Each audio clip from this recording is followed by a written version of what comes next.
Ditreskrimum Polda Lampung mencurigai seorang saksi berinisial E yang diduga sebagai pelaku pembunuhan kakak beradik di pesisir barat, Lampung. Di Reskrimum Polda Lampung, Kombes Pol Pahala Simanjuntak mengatakan, pihaknya mencurigai salah seorang saksi sebagai pelaku pembunuhan terhadap kakak beradik tersebut.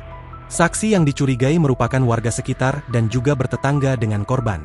Untuk profesinya, kalau tidak salah sedang kuliah atau mahasiswa, kata Kombes Pol Pahala Simanjuntak saat diwawancarai Tribun Lampung di ruang kerjanya, Kamis, 22 Mei 2025. Ia mengatakan, polisi sejauh ini sudah meminta keterangan pada 20 orang.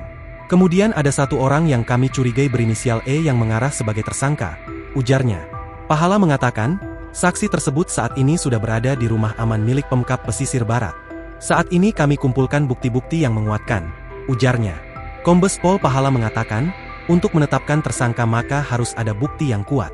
Kalau nanti ada bukti dan petunjuk baru, maka akan kita tetapkan tersangka, imbuh Pahala.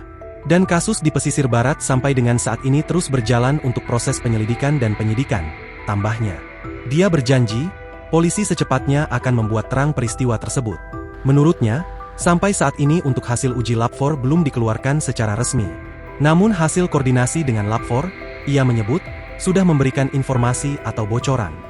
Kami saat ini masih mengumpulkan bukti-bukti yang masih bisa diuji ke Lab 4 untuk mencocokkan ataupun untuk mengetahui kira-kira pelaku mengarah ke siapa, tuturnya. Polisi memohon kepada siapapun untuk bersabar dan terutama kepada keluarga agar bersabar. Kami masih melakukan pengembangan kasus tersebut dengan harapan ada titik terangnya, pungkasnya.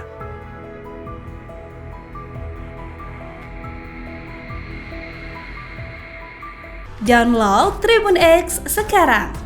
Menghadirkan lokal menjadi Indonesia.